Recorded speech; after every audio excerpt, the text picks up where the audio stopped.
Saudações e bem-vindo ao programa das Artes e Cultura. 2023 já caminha para o seu término e com certeza em 2024 traremos muita informação cultural. Sempre na abertura destacamos uma informação e para esta edição destacamos o lançamento e a inauguração da exposição coletiva Masas que aconteceu no Centro Cultural 16 Neto, em Maputo. Tico Tico, figura do desporto, Manuela Soeiro, figura do teatro, são umas das figuras homenageadas.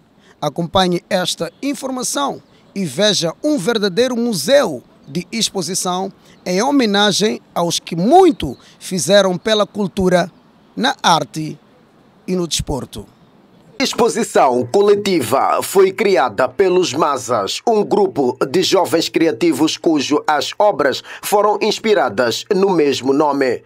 Trata-se de um museu em homenagem às lendas das artes e do desporto como Noêmia de Souza, Edson Madeira, Diolinda Gimo, Ricardo Rangel, Cogname, entre outras. Para Manuela Soeiro, fundadora da companhia teatral Mutumbela Gogo, uma das figuras homenageadas, a exposição é uma forma de contar a história do que já fez pela cultura moçambicana e louva a iniciativa. Isto foge àquilo que é normal nas exposições, que é ter tudo posto, fotografias, mas aqui o que eu senti foi contar a história, mesmo que curta, mas que dá a entender aquilo que nós outros fizemos, né? Em prol da cultura, sem condições, mas nós persistimos, lutamos e fiquei muito sensibilizada com a exposição que aqui está presente, né? Sim, porque um povo que não tem história não é povo, está a ver, né? Não é, porque nós somos pessoas que agregamos ideias, agregamos pessoas, agregamos ideias, lutamos, não havia nada, não é? E mesmo assim a gente lutava para de facto tornar o país fantástico, né? Já que o nosso país é tão rico, né?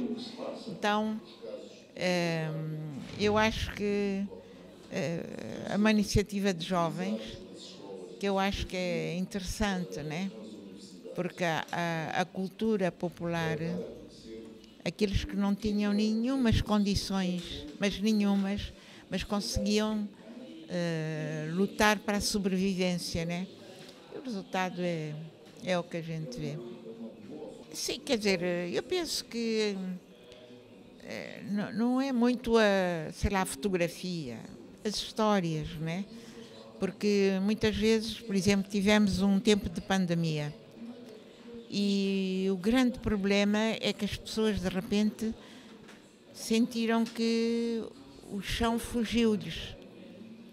Porquê? Porque começou a deixou de existir, quer nas escolas, por exemplo, trabalhos, as pessoas fazerem nos tempos livres outras coisas que não fosse só estudar.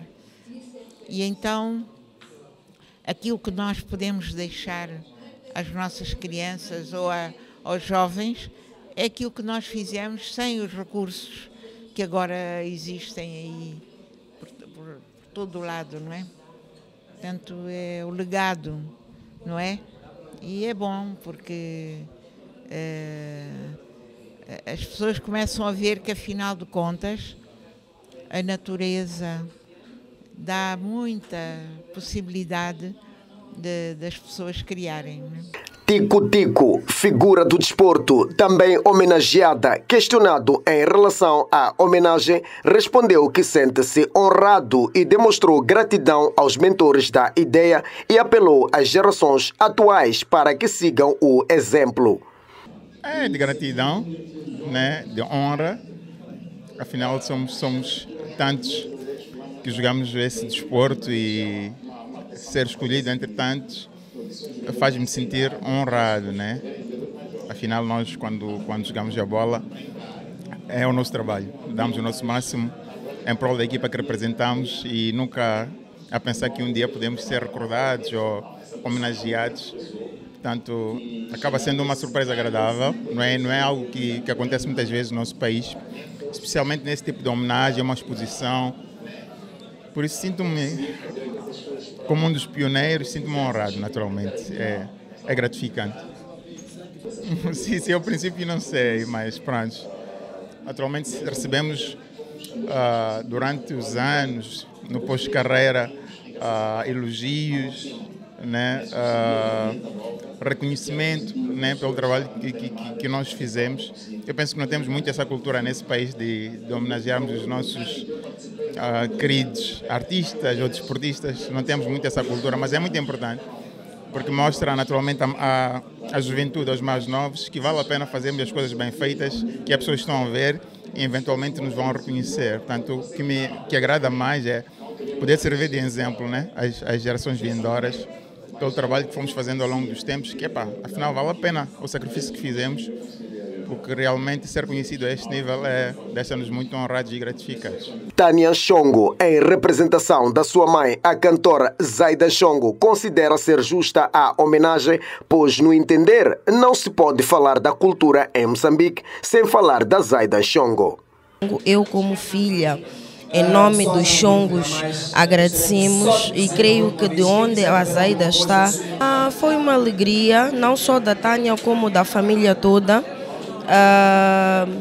Graças a Deus ainda tem jovens como esses que ainda pensam na cultura moçambicana, e não se fala da cultura moçambicana sem se falar da Zaida e do Carlos Chongo. Então foi uma bela homenagem da parte deles e agradeço e vou agradecer imensamente até o fim dos meus dias. Por sua vez, o curador Évaro de Abreu afirma que a ideia da exposição surgiu em março do ano corrente com o objetivo de prestar tributo aos fazedores das artes e do desporto no geral, como forma de contar suas histórias e preservar seu legado. A ideia da exposição, na verdade, é uma homenagem a estas figuras que tanto fizeram, tanto para o desporto como na arte. Eu pessoalmente cresci a ver essas figuras, a exercerem as suas atividades, e o que eu vejo foi a ideia que nós tivemos é tentar trazer isso, porque nós de certa maneira não vemos assim tantas homenagens em formas de exposição, em formas de museu para estas pessoas que tanto fizeram para o nosso país. Então a ideia era trazer isso para um espaço em que as pessoas possam também aprender, e as gerações que estão a vir possam conhecer e saber os feitos que essas pessoas tiveram e a importância que essas pessoas tiveram no processo de construção, tanto nas artes como no desporto no país. Essa ideia surgiu, na verdade, acho que em março de 2023. Foi uma ideia que eu já escrevi, porque já tinha uma vontade de querer homenagear em algum momento algumas pessoas, mas acabei conversando com os meus colegas, o Ramadana, a Rita Couto, o Oji e o Júlio, e acabamos criando esta ideia. A intenção no início era fazer para homenagear mais pessoas, mas infelizmente pela dimensão do espaço só conseguimos fazer para este número, mas a ideia é continuar com o projeto e tentar homenagear o maior número de pessoas possíveis, porque existem tantos artistas, tantos desportistas que contribuíram muito para como o nosso desporto é agora e como a nossa arte é agora. Então essa ideia surgiu no início de 2023 e nós somos muito gratos por poder agora no final de 2023 poder apresentar essa ideia ao público. Inicialmente gostaríamos de fazer anualmente, mas vamos ver como é que decorre, vamos ver também como é que estamos em processos internos, mas o nosso objetivo inicialmente é fazer anualmente e homenagear cada ano 9 pessoas, mas vamos ver se conseguimos fazer isso. Se não conseguimos anualmente, talvez provavelmente vamos fazer de 2 em 2 anos. O músico e compositor Antônio Marcos foi quem encerrou o evento.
Dando continuidade ao programa das artes e cultura, o artista plástico Tito Spelemb procedeu recentemente ao lançamento da sua mais recente obra literária e também, em simultâneo, uma exposição individual intitulada O Passado no Presente.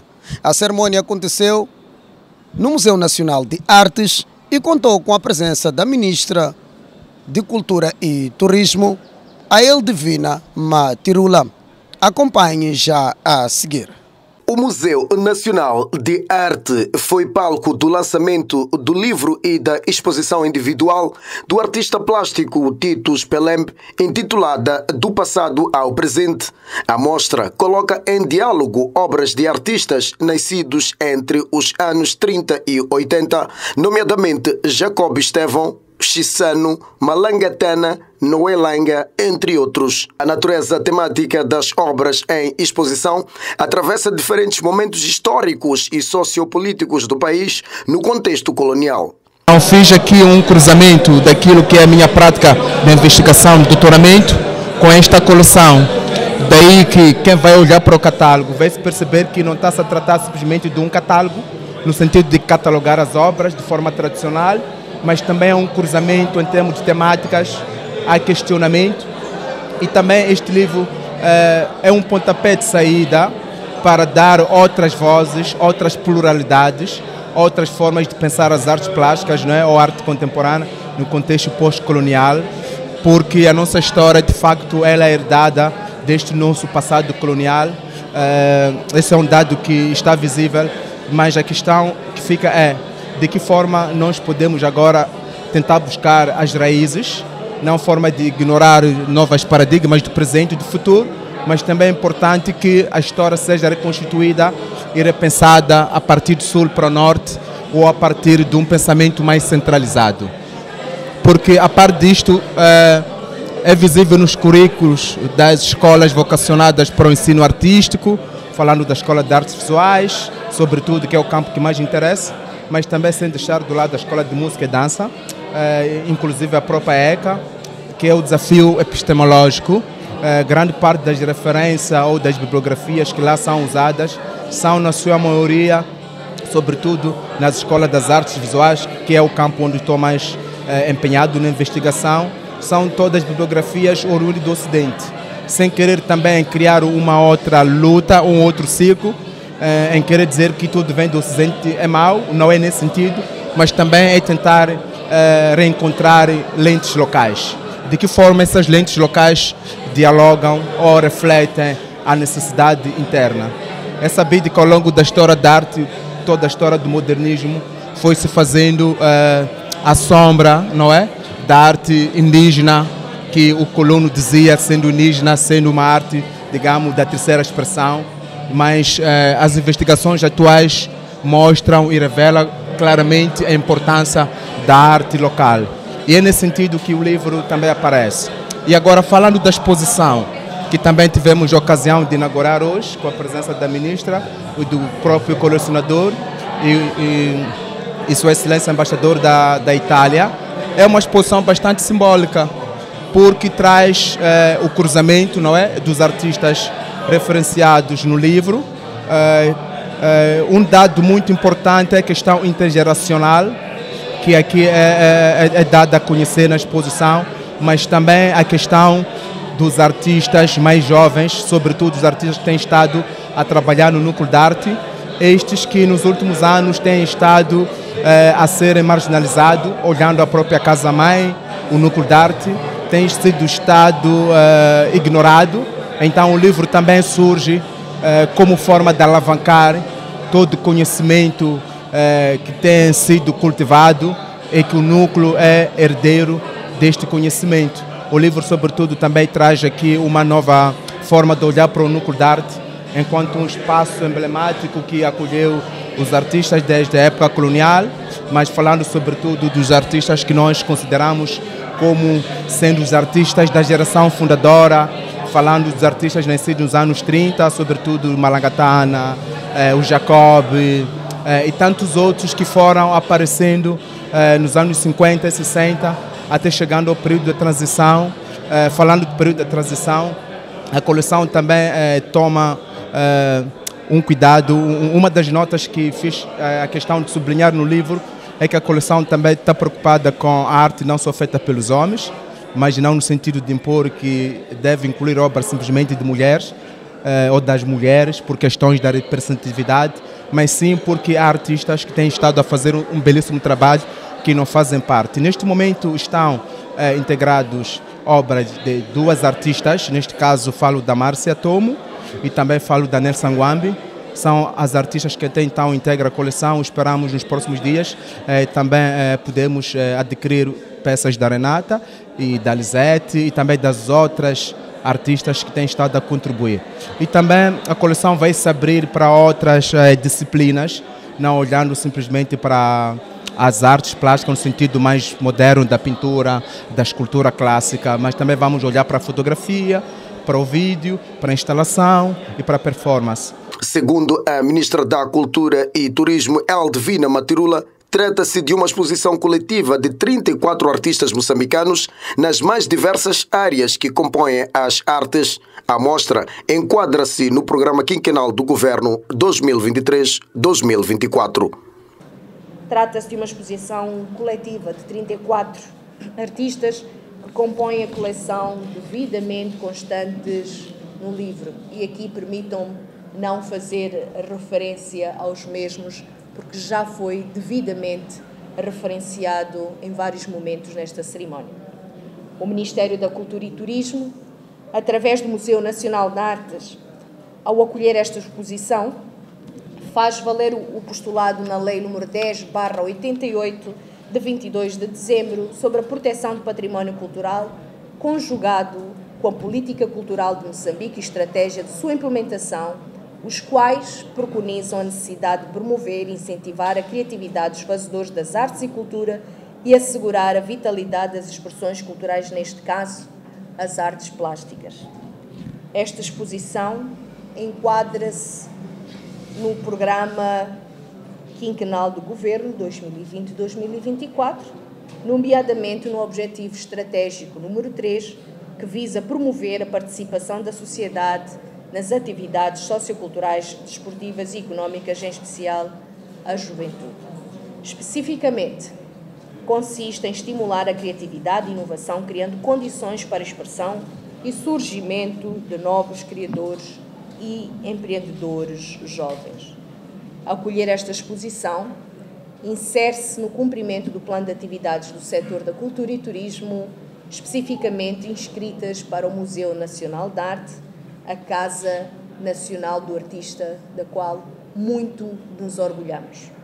Titus Pelembe é um artista plástico moçambicano que tem se dedicado não apenas à pintura, mas também à banda desenhada e ao desenho gráfico desde 2004. Sua prática artística floresce entre Moçambique e Portugal desde 2016, onde ele mergulha nas dinâmicas artísticas das cidades de Maputo, Lisboa e Porto. Sua presença nessas localidades não apenas enriquece sua formação acadêmica, mas também contribui significativamente. Entramos agora para o mundo da literatura. O escritor moçambicano Nelson Lineu procedeu recentemente na Galeria no Porto de Maputo ao lançamento da sua mais recente obra literária intitulada O Sopro. Através de um livro de contos, o autor encontrou espaço para exprimir os seus sentimentos em relação às histórias que já se passam desde a época do colono. O livro do autor não é apenas um conjunto de contos, mas uma exploração profunda de temas sociais relevantes, dando uma visão única sobre a realidade moçambicana. A obra aborda questões como corrupção, o custo de vida no país, o trabalho infantil, a ausência de um sonho e a supremacia de um grupo de indivíduos sobre os outros como consequências do mal-estar no país nos dias de hoje. A Sopro é um livro que conta com 8 contos. É o meu quarto livro e o primeiro de contos. Aborda questões transversais do país, como a questão do trabalho infantil, a questão da corrupção, a ausência de um ideal moçambicano, ou seja, de um sonho moçambicano, a supremacia de um determinado grupo sobre os outros. Isso é em termos de assunto, mas ao nível estético traz uma abordagem que é, muitas vezes nós fazemos para compreendermos ou adentrarmos numa determinada obra, nós vê-se na ficção, mas há um espelho da realidade que vai fazer com que nós interpretarmos a obra, nós como leitores. Mas aqui também eu faço um sentido contrário no trabalho estético, que é a partir da realidade, quando vai para a ficção, há questões míticas ou místicas que são apresentadas que, de certo modo, para serem verossímil, para parecerem-se com a realidade, vão precisar de um apoio da ficção. Então, uma obra que eu procurei, de certo modo, ter o domínio do gênero literário e, acima de tudo, apresentar a minha voz literária. Eu acho que esse é um dos ganhos que eu acho que consegui com essa obra, é a conseguir ter a minha própria voz ao nível da prosa, ou seja, ao nível do conto. É o primeiro de um conjunto de 4 livros de conto que eu andei a escrever desde 2010 até hoje. É interessante porque foi o último gênero que eu decidi escrever. Eu me lembro que quando comecei a escrever, escrevia poesia, depois entrei para a prosa, mas a minha ideia era que na prosa trabalhasse apenas romance e poesia, de vez em quando crônica. Mas o livro Orgia dos Loucos, de Ungulano Bacacossa, precisamente no conto O Prêmio, depois de eu ter lido o livro o conto O Prêmio, eu disse, não, eu também quero escrever isso. E daí fui estudando, trabalhando para conhecer o gênero e trabalhá-lo. Eu acho que é um percurso eu diria de 15 anos, porque são vários contos que eu fui escrevendo e são 4 livros. Então o que aconteceu agora foi eu ter decidido, ok, vou pegar num conjunto de contos e publicar o livro. Mas uma boa parte, 4 fazem parte de 2010 até a 2017, 16, e os outros 4 escrevia em 2020, principalmente naquele momento da pandemia. É uma questão que eu prefiro que cada um, se eu for a dizer porque é que o livro chama Sopro, é só a minha opinião. Não é uma opinião que eu acho que os leitores, eu penso que o leitor, quando ler o livro, também tinha que responder por si porque é que chamaria esse livro Sopro. Então, nesse momento, eu ouvi chamar de Sopro, mas podia dizer certas coisas que têm a ver. O conto, normalmente, cá em Moçambique ou na África, nós temos conto à volta da fogueira. E a fogueira normalmente acende-se através de um sopro, apaga-se através de um sopro e também, quando está menos intensa, para tornar mais intensa, nós fizemos o sopro. Então, é essa a homenagem às histórias contadas à fogueira. A única coisa que eu diria é que essa é uma nova fase da minha carreira como escritor, porque aqui acho que já há muito mais conhecimento, já há mais um caraquê, já há um outro labor da palavra e hoje, daqui em diante, é celebrar o que eu fui aprendendo. Próximo ano, 2024, completarei 10 anos de publicação. Então, este ano, 2023, foi exatamente para isso, que é trabalhar no que já publiquei, no que já escrevi, que está na gaveta e estar a remexer.